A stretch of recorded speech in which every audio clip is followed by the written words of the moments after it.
Bienvenue sur le podcast Chercher la petite bête. Ici, on vous parle de prophétie biblique. Je suis Léo, le pasteur de l'église Vivo à Genève. Et aujourd'hui, on va vous parler la marque de la bête, de la guérison de la bête et de la persécution du diable contre le peuple de Dieu.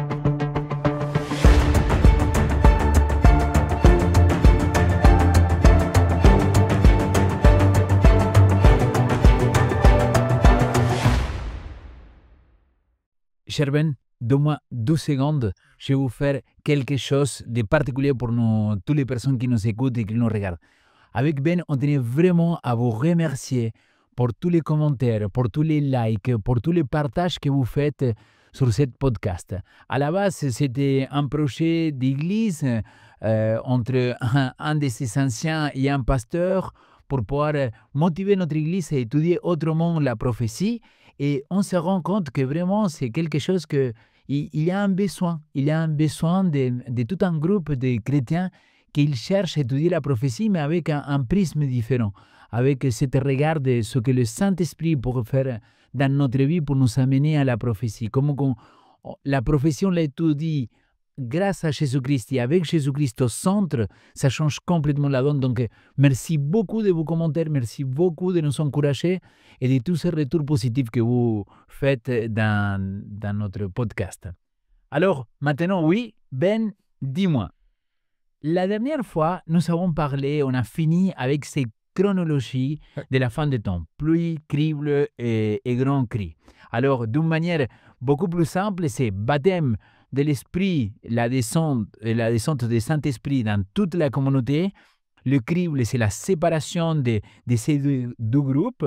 Et troisièmement, ce grand cri, cette grande campagne d'évangélisation qu'il va faire que dans très peu de temps, beaucoup seront convertis à notre Seigneur Jésus-Christ.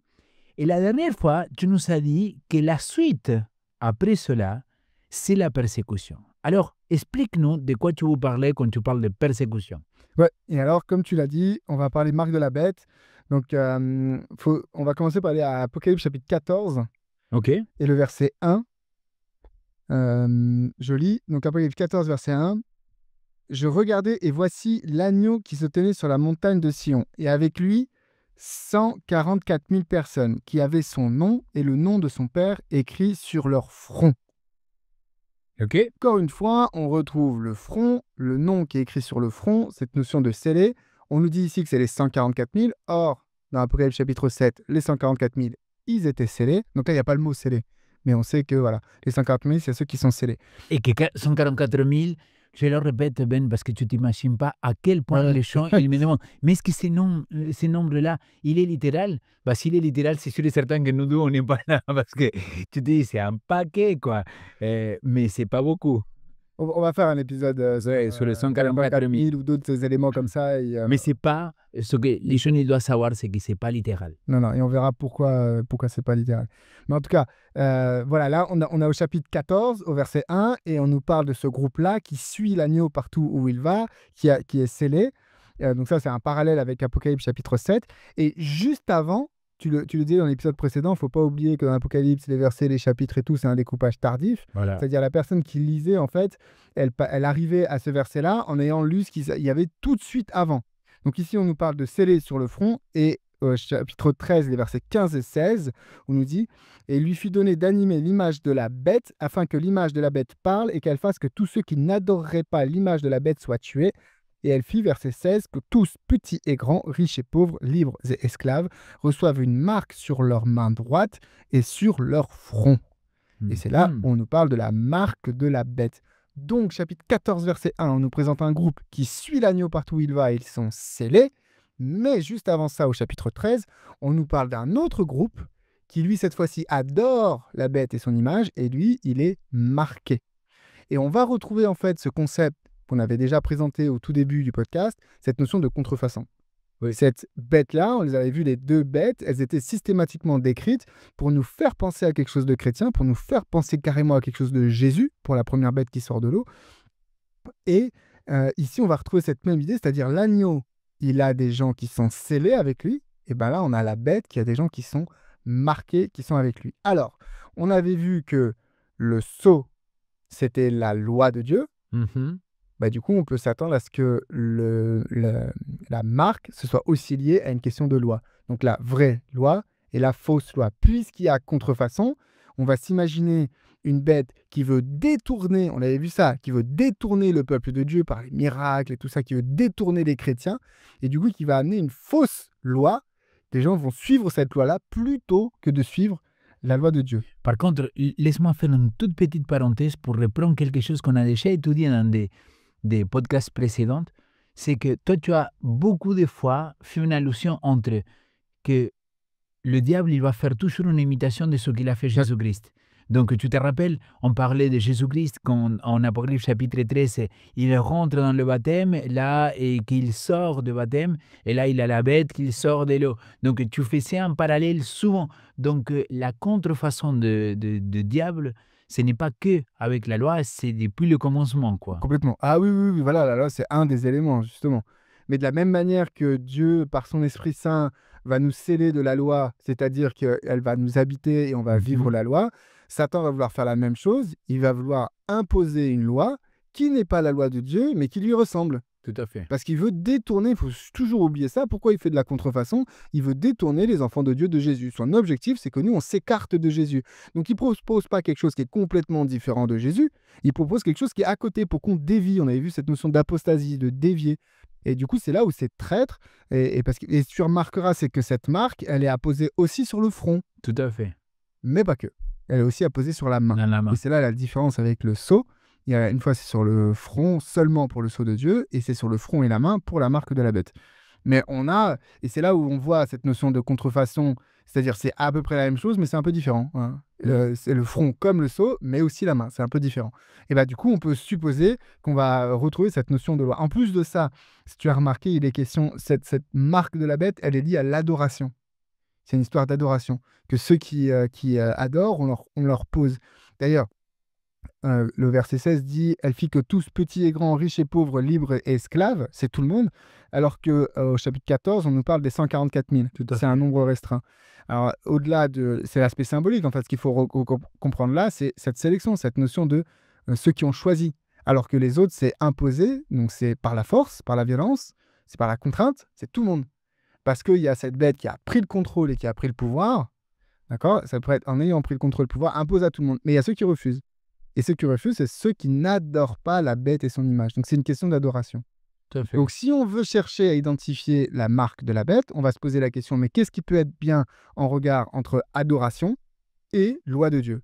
Donc, ce serait une contrefaçon de l'adoration de Dieu et de la loi de Dieu. Qu'est-ce que c'est? Ah ben, on va arriver à une conclusion de dire, ah ben, c'est le dimanche. Ouais, il y a deux prêches qu'on a parlé beaucoup de l'adoration. Donc, une des prêches, c'est chercher la petite bête. C'est sur le YouTube de Vivo. Donc là, on la retrouve, cette prédication que tu as fait. Et là, récemment, je parlais beaucoup sur l'adoration, de l'importance de qu'est-ce que c'est les vrais adorateurs. Tout à fait. Mais alors, ce que tu es en train de nous dire, que tous les chrétiens qu'aujourd'hui, ils vont à l'église le dimanche, ils sont la marque de la bête? Non. Ah, heureusement. Non, non, non et non. Je sais qu'il y en a qui le disent, qu'il y en a qui le pensent même, je ne sais pas lequel est le plus grave, mais non. J'ai volontairement été dans ce sens-là, parce qu'en fait, c'est ce qu'on enseigne, et la logique vient de là. On dit, OK, il y a contrefaçon, loi, scellement. OK, si on prend le scellement, on voit ce que c'est, on dit, c'est quoi la contrefaçon? On dit, on va s'attendre à la même chose. Et du coup, on arrive, sabbat versus dimanche. D'accord? Ouais. Parce qu'il y a des gens qui font les raccourcis. Rappelle-toi qu'on a parlé des sceaux de Dieu. Les gens ils disent, les sceaux de Dieu, c'est les sabbats. Non, c'est faux. C'est faux. C'est celui qui scelle, c'est le Saint-Esprit. Le Saint-Esprit nous amène à la loi, à l'obéissance de la loi. Et donc, de la même manière, dire la marque de la bête, voilà, c'est le dimanche, c'est un raccourci qui n'est pas juste. C'est pas le dimanche en soi. Voilà. C'est qu'en fait, à la fin des temps, il va y avoir un truc avec le dimanche, on va étudier ça. Mais ça, ce ne sera que finalement la pointe de l'iceberg de tout le processus par lequel la personne sera passée avant, qui est d'abord et avant tout une question de soumission et d'adoration. Moi, je renvoie en effet à ta prédication, à tes prédications sur la question de l'adoration, de se soumettre à Dieu quelque part, dans la posture, dans l'esprit et tout ça. Et c'est ça. Et du coup, si on regarde, parce que la question, pourquoi est-ce que je mets un stop tout de suite quand on dit le dimanche, c'est la marque de la bête, je veux dire, à partir de quand est-ce qu'on parle de la marque de la bête dans l'Apocalypse? Donc, si on prend le verset 14, Apocalypse chapitre 13, le verset 14, il est dit: Elle séduisait. Donc cette bête à 2 cornes, on a déjà identifié, protestantisme, plutôt charismatique, a des velléités politiques et utilise des miracles pour détourner les gens. Elle séduisait les habitants de la terre par les prodiges qui lui étaient donnés d'opérer en présence de la bête, disant aux habitants de la terre de faire une image de la bête qui avait été blessée par l'épée et qui vivait. Donc ici, au verset 14, on nous parle d'une image de la bête, et tout de suite après qu'on nous parle de l'image de la bête, on nous dit que la bête, elle est guérie. Donc, d'abord, on nous parle de la guérison de la bête. D'abord, on nous parle de l'image de la bête. Et ensuite seulement, verset 15, il lui fut donné d'animer l'image de la bête, afin que la bête parle, et qu'elle fasse que tous ceux qui n'adorent pas l'image de la bête soient tués. Et là, verset 16, il fit que tous, petits et grands, riches et pauvres, libres et esclaves, reçoivent une marque sur leur main droite ou sur leur front. Et verset 17, que personne ne puisse acheter ni vendre sans avoir la marque, le nom de la bête ou le nombre de son nom. Donc il y a un processus qu'il n'est pas encore mis en place pour qu'il arrive. Mais tu te rends compte, là, dans ces quelques versets, tout le système qui doit être mis en place Bah oui. avant que la marque de la bête n'ait qu'un tant soit peu de fonctionnalité. Parce que la marque de la bête, elle est liée à une question effectivement sociale, ni acheter ni vendre. D'ailleurs, on voit là aussi le côté contrefaçon par rapport au sabbat. S'il y a bien un jour dans lequel il n'est pas censé acheter, vendre, travailler et tout ça, c'est le sabbat. Et bien là, pareil, la marque, elle est liée à c'est une contrainte comme ça, économique et sociale. Mais ici, cette marque de la bête qui est liée à cette contrainte économique et sociale, elle n'existe que parce qu'il y a l'image de la bête qui a été animée. Et l'image de la bête qui a été animée, elle est en lien avec la guérison de la bête. Donc, il faut d'abord qu'il y ait ce système entier-là qui soit mis en place, que ces bêtes-là aient fait ce qu'elles aient à faire, que les habitants de la terre aient fait ce qu'ils avaient à faire. Et quand tout ça se sera fait, il y aura cette marque, encore une fois, donc c'est l'apogée du processus, c'est la fin du processus. On va dire, nous, que c'est le dimanche. Pourquoi? Parce qu'on va dire, ah ben voilà, ils vont imposer un jour, tout comme Dieu a imposé un jour en disant, ce jour-là, contrainte économique et sociale, pour ma gloire, pour vous rappeler de la création, pour vous rappeler la libération, pour vous appreniez à faire confiance en moi, pour que vous dépendiez de moi. Ce jour, moi, je vous offre du repos. Il va contrefaire et détourner ça, Satan, en faisant un jour où ce sera une contrainte d'interdiction. Tu ne pourras plus acheter ni vendre. C'est mon jour. Le sabbat, c'est le jour du Seigneur. Là, ce jour-là, ça va être pour moi. Et puis, le sabbat, c'est un jour que Dieu nous offre. Je rappelle, quand dans l'image du sabbat, Dieu a fait la terre et toutes les choses. À la fin, il fait l'être humain et pif, il fait le sabbat. Donc nous, les êtres humains, on n'a pas participé à la création, on n'a pas bossé. Il y a les paroles de Jésus. Le sabbat, il a été fait pour l'homme et pas l'homme pour le sabbat. Donc le sabbat, c'est un cadeau. Mais là, ici, cette marque et ce dimanche-là, ce sera une contrainte. Tu dois, tu t'arrêtes. Sinon, tu peux plus acheter ni vendre. Et c'est pas tu peux plus acheter ni vendre ce jour-là, c'est tu peux plus acheter ni vendre. Si tu ne participes pas à mon système, j'ai une marque qui va pouvoir imposer ça on va voir qui est ou qui n'est pas de la partie. Si tu ne participes pas à ce système, je te mets la contrainte. Et c'est en ça qu'on a une contrefaçon énorme. Et c'est en ça que des fois, on peut dire, mais attends, selon comment est-ce que toi, tu gardes le sabbat, ça ressemble peut-être un peu à une marque de la bête. Si tu gardes le sabbat par contrainte, par peur, tu te sens imposer le truc, et pas parce que tu as reçu le sabbat par l'Esprit Saint, pas parce que tu as reçu la loi par l'Esprit Saint. Comme un cadeau. Comme un cadeau. Et tu le vis comme un cadeau. Pas comme une contrainte où j'ai peur de. Les gens qui ont peur d'un jour de repos, c'est les habitants de la terre. Oui. Parce qu'ils ont peur de la marque de la bête, parce qu'ils ont peur d'être tués, parce qu'ils ont peur de ne plus pouvoir acheter ni vendre. C'est eux qui sont dans la peur. Les observateurs du sabbat, ils n'ont pas peur. Ils disent Alléluia Seigneur, le sabbat est là, c'est un bon jour. Oui. Je suis heureux de pouvoir le vivre. Donc on est dans cette notion, voilà, le sceau versus la marque de la bête, dans cette idée-là. Et du coup, on doit d'abord avoir tout ça qui se met en place avant même qu'on puisse parler de marque de la bête. Donc le jour du dimanche, d'accord, le jour qui est entre le samedi et le lundi, ce n'est pas la marque de la bête. Il viendra un temps, dans cet effort de contrefaçon constante de Satan, quand cette bête aura été guérie, ou en parallèle de cette bête qui aura été guérie, là, on va imposer une loi qui concernera le dimanche. Okay. Et là, c'est la marque de la bête. Mais ce n'est pas le dimanche en soi, quoi. Ce n'est pas les 24 heures entre samedi et lundi. Voilà, c'est pas ça. Alors, mais du coup, toi que tu aimes beaucoup l'histoire, que tu aimes bien l'histoire de nos pionniers, est-ce que l'Église adventiste du 7e jour, on a tout de suite vu dans l'Apocalypse chapitre 13 la loi des dimanches? Et non. Et en fait, ça a été très progressif. Par exemple, est-ce que tu peux me dire, à ton avis, combien de fois dans la tragédie des siècles, on parle de la loi du dimanche? Une dizaine de fois, une trentaine de fois? Zéro. Zéro. L'expression n'existe pas dans la tragédie des siècles. Waouh. L'expression. Et si tu prends premier Ça, il faudrait qu'il le dise si les gens ils étaient au courant de cela ou pas. Hein. Il dans faut les nous mettre un commentaire. l'expression loi du dimanche. Alors, si tu veux pousser le truc un peu plus loin pour être pervers, c'est-à-dire la tragédie des siècles, c'est un texte qui a été amélioré dans le temps. Il y a une première version qui date du début du ministère d'Ellen White. Elle l'a amélioré en différentes formes. Et dans la version que nous, on a aujourd'hui, elle a aussi ajouté du matériel, des visions, des réflexions, des lectures qu'elle a fait après. Dans un témoignage pour l'Église, on a un paragraphe entier dans lequel elle parle de la loi du dimanche, dans les années 1880. Et bien, ce paragraphe-là, on le retrouve dans la tragédie des siècles, sauf qu'elle a enlevé l'expression loi du dimanche. C'est-à-dire, avant d'écrire la tragédie des siècles, elle a écrit loi du dimanche dans un texte, mais dans ce livre-là, elle a décidé de ne pas l'écrire. D'accord? En fait, les adventistes, au début, ce qu'ils avaient très très vite, ils ont eu conscience, c'est un conflit sur les questions du sabbat. Mais ils ne se focusaient pas du tout sur le dimanche. Ce n'était pas leur délire le dimanche. Leur délire, c'était nous, on garde le sabbat et on sait qu'on va être persécuté à cause de ça. Mais c'était le sabbat leur focus. Garder le sabbat, d'être fidèle au sabbat, fidèle à la loi de Dieu, d'être fidèle à Jésus.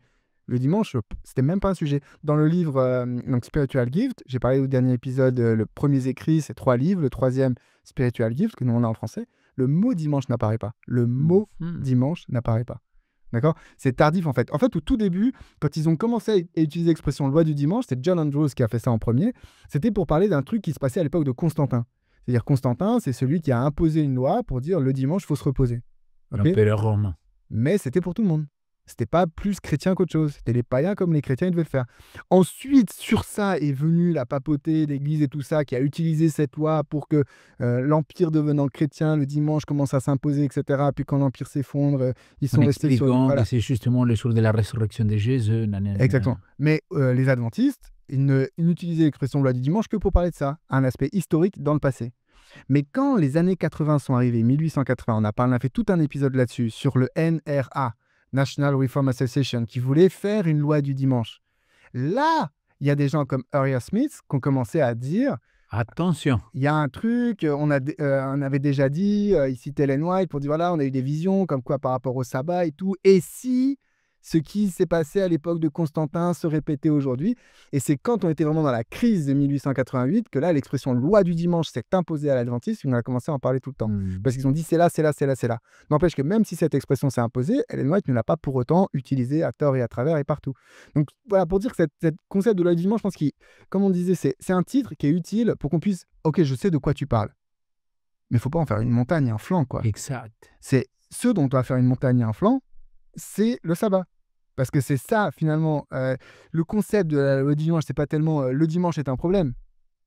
C'est est-ce que tu seras fidèle à Dieu même au moment où on va remettre cette fidélité à l'épreuve, avec des trucs aussi bêtes de tu ne pourras plus ni acheter ni vendre. Est-ce que tu vas aller adorer la bête parce qu'elle a cette carotte et ce bâton devant toi, ou est-ce que comme les prophètes et les martyrs avant nous, tu seras capable de dire non, même si c'est un détail, et c'est pas un détail le sabbat, mais même si c'est un détail, je décide de te rester fidèle à Dieu, quelles que soient les conséquences. Amen. C'est ça le focus. Le sabbat, la relation avec Dieu. C'est vrai que le dimanche, c'est-à-dire si on regarde la loi de Dieu, qu'on prend les 10 commandements et qu'on discute entre chrétiens, bah c'est sur le sabbat qu'on va pas être d'accord. Là, pour faire de l'actualité à Zurich, ils veulent ouvrir les magasins le dimanche. Pour ceux qui ne le savent pas, en Suisse, les lois dominicales sont parmi les lois les plus sévères dans le monde. C'est vraiment...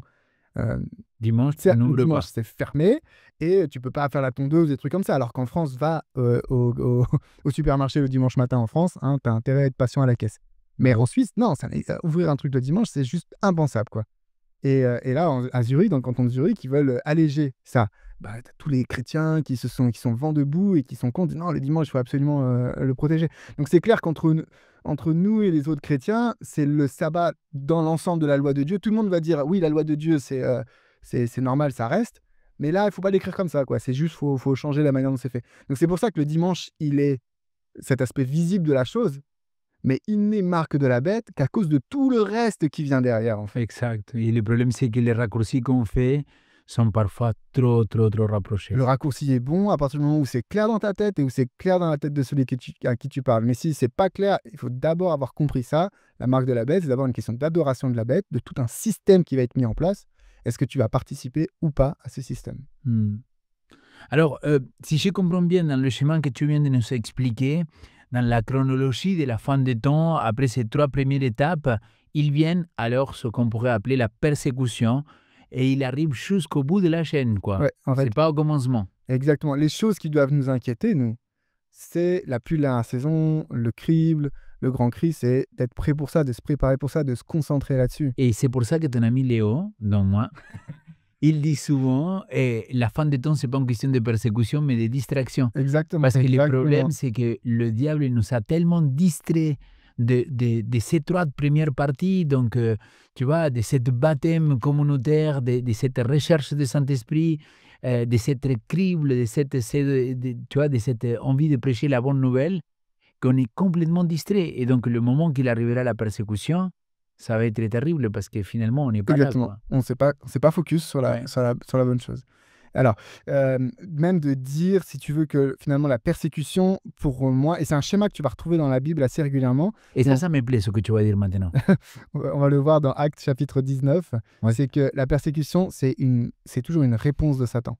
C'est une réaction, je Une dirais. réaction de Satan. C'est Il y a l'action d'abord, du il y a la- Saint-Esprit de réveil, Amen. Il y a la bénédiction. il y a la réaction. Voilà, il y a la bénédiction et il y a la réponse à la bénédiction. Mais Clairement. c'est pas mal. Il y a l'action de l'esprit et la réaction de Satan. Et dans Acte 19, c'est tellement fort que je te propose qu'on le prenne. Alors, on va pas lire tout Acte 19, mais pour résumer, Acte 19, c'est quand Paul il arrive à Éphèse. Oui. Donc, est-ce que tu sais qui est-ce qui a évangélisé la ville d'Éphèse avant Paul? Non. Apollos. Apollos. Apollos était connu pour quoi? Ah oui, oui, comme en Corinthe. Oui, tout Ouais. à fait. Apollos était connu pour quoi? Bah, Est-ce que tu te souviens de la description qu'on nous fait d'Apollos? non, je ne me rappelle pas. On nous dit que c'était un bon juif et qu'il était capable de répondre aux pharisiens. Non, je ne me rappelais pas. Il est cassé, tu vois, il était capable de... c'est dans 18, acte 18, si je dis pas de bêtises. Ouais, acte 18, verset 24, un juif nommé Apollos, originaire d'Alexandrie, homme éloquent et versé dans les Écritures. Tout à fait. 20 à Éphèse. Il était instruit dans la voie du Seigneur, fervent d'esprit, il annonçait et enseignait avec exactitude ce qui concerne Jésus, bien qu'ils ne connaissent pas. Voilà, il s'est mis à parler le moment. Ah oui, verset 28, il réfutait vivement les Juifs en public, démontrant par les Écritures que Jésus est le Christ. C'est un bon adventiste, le bonhomme. Oui. Tu vois, versé dans les Écritures, avec exactitude. Bah, il n'avait pas compris le baptême. Mais nous, en théorie, les adventistes ont quand même compris le baptême. Mais voilà, c'était un bon étudiant de la Bible. Lorsque Paul arrive à Éphèse, il y a combien j'allais dire, il y a combien d'adventistes à Éphèse? Il y a combien de chrétiens à Éphèse? Il n'y en avait pas beaucoup, en tout cas. Il y en avait 12, ouais, verset 7. Chapitre 19, verset 7, ils étaient environ 12 hommes. Quelle est la première question que Paul leur pose? Saint-Esprit. Avez-vous reçu le Saint-Esprit lorsque vous avez cru? Et la réponse des gens d'Éphèse? On n'a même pas entendu Ils ne parler. savaient même pas qu'il y avait un Saint-Esprit. Voilà. Et c'est ça l'histoire de Paul à Éphèse. Paul débarque. Il y a 12 là, qui ont été convertis par un type, un mec, il a fait Collonges. Il a un doctorat de Andrews, le mec. Il est béton sur les Écritures, il maîtrise tout, tu vois. Il n'y a que 12 personnes. C'est déjà pas mal hein, pour Éphèse, une ville comme ça, voilà, on pourrait dire sécularisée aujourd'hui. Enfin voilà. Il arrive là. Paul débarque. Il leur parle de l'esprit. Les mecs sont complètement à l'ouest, ils ne savent pas de quoi il parle. Il dit ok. Qu'est-ce qu'il fait? Il les baptise parce qu'il n'est pas satisfait du baptême. Après, il leur impose les mains. Ils sont remplis du Saint-Esprit. Ils se mettent à prophétiser et ils mettent à parler en langue et à prophétiser.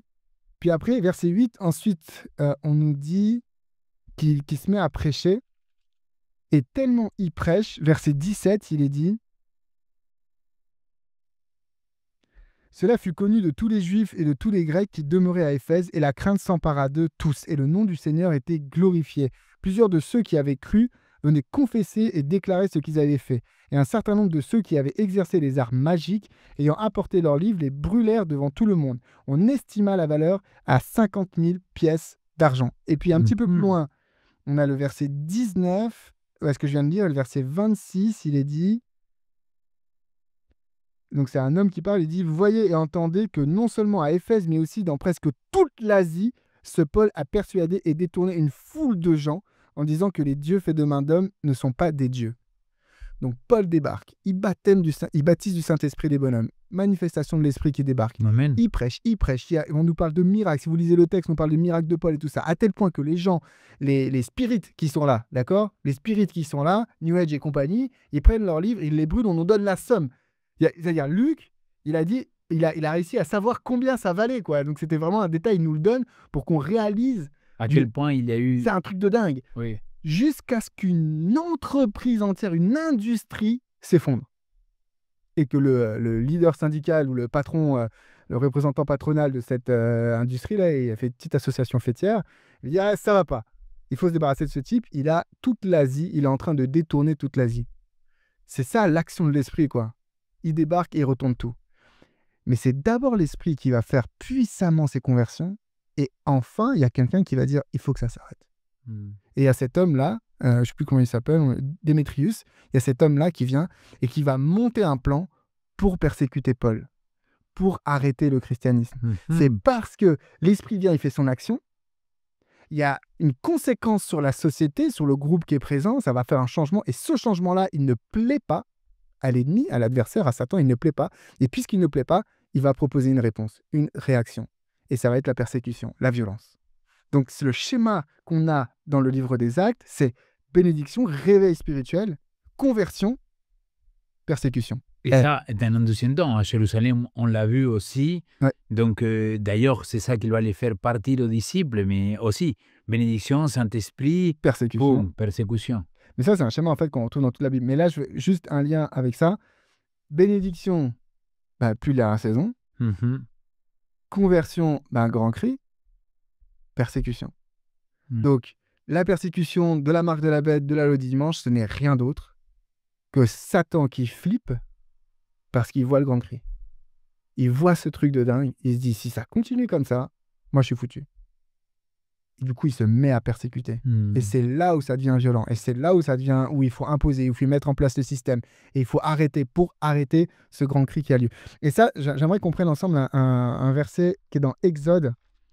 Et il faudrait que les gens le retiennent avec cette idée-là. Exode chapitre 1. Donc le livre d'Exode, on nous raconte Israël qui va sortir d'Égypte. D'accord ? C'est le concept du livre d'Exode. Et ça commence par ça. Exode chapitre 1, le verset 7. Les enfants d'Israël furent féconds et multiplièrent. Ils s'accrurent et devinrent de plus en plus puissants et le pays en fut rempli. Bénédiction de Dieu. Ils deviennent grands, nombreux. Parce que ça, il faut se rendre compte. C'est Dieu qui a dit à Abraham, de toi sortira un peuple. Ils deviennent féconds. Parce que quand il le dit à Abraham, le mec, il a eu deux enfants. Okay. L'autre, il a eu quelque chose des enfants. Et ça fait des problèmes. Ah, ok, ils ont été 12 avec Jacob. C'est bon, ça progresse. Là, en Égypte, c'est un peuple.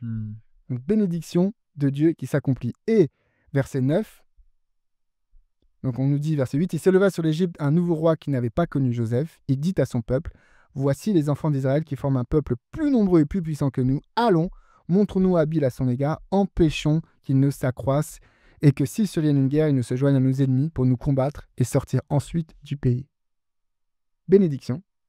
Impact sur la société, ils sont trop nombreux. Persécution. Et même, tu as vu le complot ? Théorie du complot. Si, ils vont être contre nous, ils sont contre nous, l'ennemi de l'intérieur et tout ça. Et c'est ce qu'on a. Hein, si on écoute NAR, Trump et tout ça, c'est le même concept qu'on a. C'est monter les gens en disant, il y a un danger là. Il faut le... Il y a encore bien, hein, mais il y a un risque de danger. Donc, persécution. Et plus on fera de bruit, parce que l'Esprit Saint nous habite, nous fait faire des choses qu'on appelle le grand cri, plus il va y avoir des gens qui vont dire, non, c'est dangereux, il faut arrêter. Le peuple va et il va y avoir persécution. C'est ça le schéma. Jésus lui-même, il prêche, il baptême, disciple, impact sur la société, ça grandit, il y a une foule qui le suit, persécution. Les pharisiens qui disent vaut mieux qu'un meure plutôt que le peuple entier, persécution. Et en fait, la persécution, il faut traduire ça. Les amis, écoutez bien ce que je veux dire. La persécution, c'est Satan qui a peur. Oui, clairement. C'est pas Satan qui domine, c'est pas Satan qui maîtrise, c'est Satan qui perd ses moyens. Ouais. Il n'arrive plus à nous contenir. Tu parlais tout à l'heure de distraction, il n'arrive plus à nous contenir dans la distraction. Maintenant, il y a l'Esprit Saint qui a cassé les barrières. Il y a l'évangile qui est en train d'être annoncé. Il y a le monde qui se convertit. Amen. La terre est unie de sa gloire. Il panique. La persécution, c'est Satan qui panique. C'est pas nous qui devons avoir peur de la persécution. Parce que la persécution, c'est la peur de Satan. Et du coup, Satan a peur de quoi ? Du grand cri, de ce résultat, de cette conversion du monde. Donc nous, notre focus, c'est la bénédiction de Dieu. On ne doit pas avoir peur des conséquences. Il y en aura, marque de la bête, il ne faut pas le nier. Mais on n'a pas peur. Et je vais vous dire un truc, c'est en se focusant sur l'esprit et en vivant dès aujourd'hui, en vivant dès aujourd'hui des choses extraordinaires avec Dieu, vous allez voir comment la peur de la persécution, elle va disparaître. Clairement. Parce que ça va être tellement plus puissant, ce shoot d'esprit que vous allez avoir, que la peur de la persécution, c'est Satan aujourd'hui qui essaye de nous faire peur avec les persécutions, alors que c'est lui qui a peur en planifiant des persécutions. C'est ça qu'il faut retenir. Et c'est là où je trouve que c'est la distraction. C'est parce qu'il y a des chrétiens qui pensent qu'à ça, ils ont peur que de ça. Ouais. Et du coup, de l'autre côté, tu as des chrétiens qui disent non, mais ça va jamais arriver. C'est pas possible. Avec les lois de l'homme aujourd'hui, le monde tel qu'il est, on peut pas. C'est pas vrai. Et donc là, on est complètement distrait dans les deux côtés. Mais c'est normal que ça arrive pas aujourd'hui. Voilà. On fait peur à qui, nous? Bah, On personne. s'embrouille les uns les autres. Il y a le même taux de divorce chez nous que dehors. Il y a les mêmes embrouilles, les mêmes vols, les mêmes trucs. On fait peur à qui? Certains me disent ouais, allez-y, faites des comités, amusez-vous, il n'y a pas de souci. Faites des votes et tout ça, faites de la politique. Comme tu dis, on fait pas peur. On fait quoi. peur à personne. Ouais. Par contre, demain, l'esprit nous prend, il nous unit, il nous change nos vies. Le grand cri commence. Là, je peux dire, il va dire aïe, faut que ça s'arrête. Il faut que ça vaut mieux que meure que tout ça. Mais bon, Ben, quand même, et là, je pense qu'on a fait le tour, non? On a parlé de persécution, mais après, le retour de Jésus. Alors oui, il y a quelques petits détails. On peut parler du grand temps de troupe, du petit temps de troupe, du temps de Jacob. On peut discuter longtemps, c'est ce truc-là. Mais ça, on va le garder pour un, voire plusieurs épisodes plus tard. Donc ça serait pour la prochaine. Allez, Non. vas-y. Ah non, pas pour la prochaine tout de suite. La prochaine fois, on va récapituler. On va prendre Ok. feuille, stylo. On va faire une frise et on va se poser en 7 étapes. Ok, Quelle est la chronologie de la fin des temps super. d'après la Bible et tout ce qu'on a étudié? Ok. Alors, résumé? Dieu a promis le scellement, mais en face, Satan, il va répondre avec sa marque. La marque de la bête n'étant que le fruit d'un système. Donc, la marque de la bête, on peut dire que c'est le dimanche, seulement à condition que l'on comprenne que c'est le dimanche à ce moment-là du temps de l'histoire, qui sera l'outil utilisé par la bête pour persécuter les chrétiens. Mais en soi, le dimanche n'est pas la marque de la bête. C'est tout le système qu'il y a derrière de la bête qui doit d'abord être mis en place avant que le dimanche devienne quelque chose. Aujourd'hui, ce n'est pas le cas. Et de retenir que la persécution, c'est la réponse de Satan, c'est la réponse du faible, de celui qui est en train de perdre la face et qui utilise la violence. Ben, merci beaucoup. On revient bientôt pour la prochaine.